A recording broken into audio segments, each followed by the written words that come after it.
Hello મિત્રો, શેરબજારની વાતોમાં મિત્રો મિડકેપ અને સ્મોલ કેપ સતત 5 દિવસથી તેજી દેખાઈ રહી છે અને શેરો જે ઘટ્યા હતા તેનાથી દમદાર વધી રહ્યા છે. આપણે આજે વાત કરવી છે રેલવેના સેક્ટરની અને રેલવેના શેરોની. મિત્રો, આ કંપનીઓ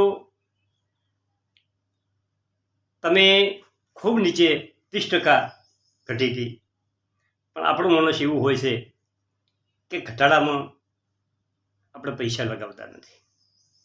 પછી તમે હો કે હું હો, અને આપણે જે કંપનીઓ રોજ વધતી હોય, કૂદકે ને ભૂસકે વધતી હોય એવી કંપનીઓ પાછળ ખરીદવા દોડા છે. અને નીચેથી 30% ઘટેલી કંપની, સારા ફંડામેન્ટવાળી કંપની, જેના પાસે સારા ઓર્ડરો પડ્યા છે એવી કંપની, અને આપણે નીચેથી ખરીદ્યા તો આપણને ખૂબ સારું રિટર્ન મળે એવી કંપનીઓ આપણે લઈ શકતા નથી. પણ આપણે તો તે જ સ્ટોકો લઈએ છીએ જે ભાગતા હોય, ખૂબ ઊંચી ગયા હોય પછી આપણે ખરીદી કરીએ છીએ.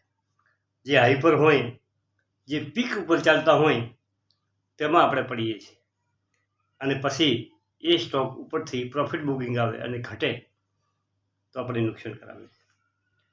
રેલવેના શેરોમાં પણ આવું જ થયું. કાંક મિત્રો, શેર ખૂબ દોડ્યા, ઉપરથી ઘટવાનું ચાલુ થયું, એટલે જેને ઉપર લીધા હતા એ લોકોને મનમાં કન્ફ્યુઝન થયું કે આપણે રેલવેના સ્ટોકોએ નુકસાન કરાવ્યું. પરંતુ રેલવેના સ્ટોકોએ નુકસાન નથી કરાવ્યું. આપણે જે ઉપરની ખરીદી હતી, જે ઊંચેથી ખરીદી કરી હતી, એમાંથી આપણે નુકસાન થયું. પરંતુ મને ખ્યાલ છે કે જો તમે નીચેથી લ્યો તો તમને 100% પ્રોફિટ મળે. આ 3-4 દિવસથી રેલવેના બધા સ્ટોકો સારી રીતે ચાલવા મળ્યા છે. મિત્રો, આ કંપનીઓ ખૂબ મજબૂત કંપનીઓ છે. રેલવેની કંપનીઓ પાસે નવા ઓર્ડર મળી રહેલા છે, અને ચૂંટણીને કારણે મિત્રો ઘણા સારા રેલવેના કામોના ખાતમુહૂર્ત પણ થઈ રહ્યા છે. મેં આજના સવારના વિડીયોમાં ટીટાગઢ વેગનનું કીધું હતું કે ભાઈ રક્ષા મંત્રાલય દ્વારા 150 બોગીઓનો ઓર્ડર મળ્યો છે. આજે 5% ઉપર ચાલી રહ્યો છે. મિત્રો, જ્યુપિટર વેગન 4-5% તેજી છે આજના દિવસે, અને ઘટાડાથી 10-15% વધી ગયો છે. મિત્રો, તમે ઇરકોન ઇન્ટરનેશનલની વાત કરો તો 33% ઘટ્યો હતો, 200 નીચે જતો રહ્યો હતો. મિત્રો, આ સ્ટોક 212-15 ઉપર ટ્રેડ કરી ગયો છે, અને એ ટૂંક સમયમાં 230-35 ચાલ્યો જશે. IRCTC, IRFC આ બંને સ્ટોકો ઓલ ટાઈમ હાઈ બનાવી રહ્યા છે, અને ઓલ ટાઈમ હાઈથી નીચે આવ્યા હતા, અને આજે બધા સ્ટોકમાં 5%, આરબીએલમાં તો 9%નો વધારો. મિત્રો, IRFCમાં 4.5%નો વધારો. આવી બધી કંપનીઓમાં વધારો છે. ઇરકોન ઇન્ટરનેશનલમાં 5%, ટીટાગઢ વેગનમાં 4.5%, જ્યુપિટર વેગનમાં 6%. આ રેલવે સેક્ટરની દરેક કંપનીઓ દમદાર છે, અને દરેક કંપનીઓ પાસે પુષ્કળ કામ છે. સરકારી કંપનીઓમાં સરકાર ખૂબ ફંડિંગ આપી રહ્યું છે, અને રેલવેના સેક્ટરો આજની પણ તમારા છેલ્લા 10 વર્ષ ચાલવાના, અને તમને ખૂબ ગજબનું રિટર્ન આપવાના. પરંતુ તમારી ખરીદી સહી જગ્યા પર હોવી જોઈએ. તમે સાચા ટાઈમે ખરીદી કરેલી હોવી જોઈએ. મિત્રો, તમે ઉપરથી ખરીદી કરો તો તમને નુકસાન થઈ શકે છે. હવે આપણે એક એક્ઝામ્પલ લઈએ કે કોઈ માણસ એ સ્ટોક 200 મળે, અને કંપની ભાગતી 300 જતી રહે, અને 300થી ઘટાડો થાય અને 250 આવે તો 200 જણે લીધો છે, એને કોઈ તકલીફ નથી. એને એમ થાય કે ભાઈ આપણે ઉપર વેચ્યો હોત તો સારું હતું, પણ ના વેચ્યો હોય તો આપણે રોબા ટાઈમ માટે રાખ્યો છે, આપણે કોઈ ચિંતા નથી. એ પાછો 300 જશે ને 400 જશે, એનું કમી કરી જશે. પરંતુ ઉપર 300 લીધો હોય ને એને 250 થાય તો એને નુકસાન થવાનું, એને રંજ રહેવાનો, એને એવું થવાનું કે મારું રેલવેના સેક્ટરમાં મને નુકસાન થયું. પરંતુ એ સમય આપે તો એનું નુકસાન પણ ભરપાઈ થઈ શકે છે. પરંતુ આપણા પાસે ધીરજ હોતી નથી અને આપણે નીચે મથાળે વેચી નાખવા અને નુકસાનની ખાઈ જાય.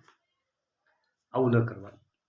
મજબૂત ફંડામેન્ટલવાળા, સારા સેક્ટરવાળા અને ગવર્મેન્ટનો જે કંપની ઉપર ફોકસ હોય, જે સેક્ટર ઉપર ગવર્મેન્ટનો ફોકસ હોય, આવા સ્ટોક લઈ અને દબાઈને મૂકી દો. કાયમ લેવાની વેચવાની ઝંઝટમાંથી મુક્ત થઈ જાઓ.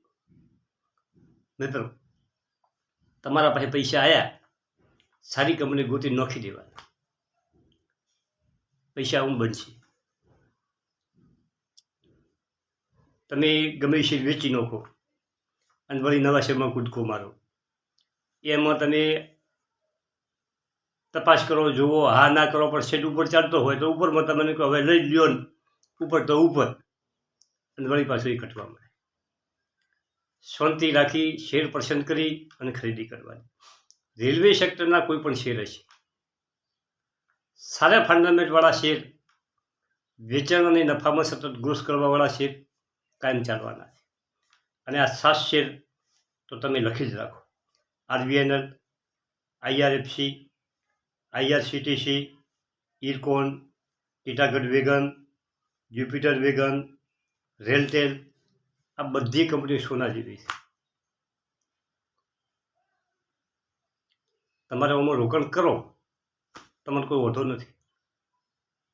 અને જુઓ, એક વાત તમારે ખ્યાલ કરવાનો કે શેર બજારમાં કોઈ શેર, મેં મારા પોર્ટફોલિયોમાં 20-25 શેર છે, મારો બીજો પોર્ટફોલિયો છે એમાં 10-12 શેર છે, મારા છોકરાના પોર્ટફોલિયોમાં એક છોકરાનો પોર્ટફોલિયો તો 70 શેર છે. એટલે ટુકડે ટુકડે બધા શેર લીધા.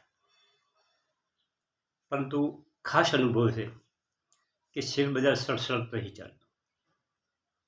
શેર બજારની ચાલ ઉપર જવાનું, થોડુંક નીચું આવવાનું, વળી એનાથી વધારે ઉપર જવાનું, વળી નીચું આવવાનું.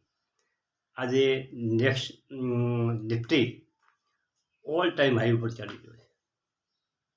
મિત્રો, વચમાં અઠવાડિયું બજેટ આસપાસ ઓલ ટાઈમ હાઈ બનાવ્યો હતો, એના પછી વળી કરેક્શન આવ્યું અને આ ધમધોકાર ચાલે છે. એમાં ગભરાવાનું કોઈ છે જ નહીં.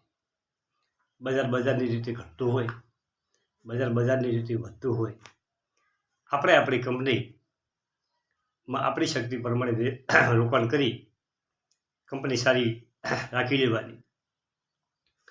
તમને વધારે પેલું તકલીફ પડતી હોય તો 10 કંપનીમાં નહીં પણ 20 કંપનીમાં રોકાણ કરો. ડિફેન્સની કંપની લો, રેલવેના 3-4 શેરો લઈ લો સારા, ગ્રીન એનર્જી, રિન્યુએબલ એનર્જીના શેરો થોડાક લઈ લો. તમને ફાર્માના શેરો કોઈ સારા લાગતા હોય તો લઈ લો. અને બીજી એક વાત મિત્રો, ટાઇટન અને કલ્યાણ જ્વેલર્સ, લગ્ન સરાની સિઝન આવી રહી છે અને આવી કંપનીઓ કાયમ ચાલવાની છે. કલ્યાણ જ્વેલર્સના શોરૂમ વધે જોયેલા છે. શેરમાં ઘટાડો આવે, વધારો આવે એ તો ચાલવાનું, પરંતુ ઘટાડો આવે એટલે મન મૂકીને ખરીદી કરી લેવાય. એક ભાઈની એશિયન પેન્ટની કોમેન્ટ હતી, એનો પણ જવાબ આપી દઉં કે એશિયન પેન્ટ એ શક્તિશાળી કંપની છે, મોટી કંપની છે. થોડોક આગા પાછો શેર થાય, બાકી એમાં કોઈ ગભરાવા જેવું નથી. રિલાયન્સ છે, TCS છે, આ બધી કંપનીઓ, મારે રિલાયન્સના શેર જૂની વખતના હતા. બોનસ ઉપર બોનસ, બોનસ ઉપર બોનસ, 3-4 વખત બોનસ આપ્યો. 50 શેરના 400 શેર થયા અને વધારાનો પાછો એક કંપનીએ મને જીઓનો શેર આપ્યો. 400 જીઓના, 400 રિલાયન્સના પોર્ટફોલિયોમાં છે. થેન્ક યુ, આભાર.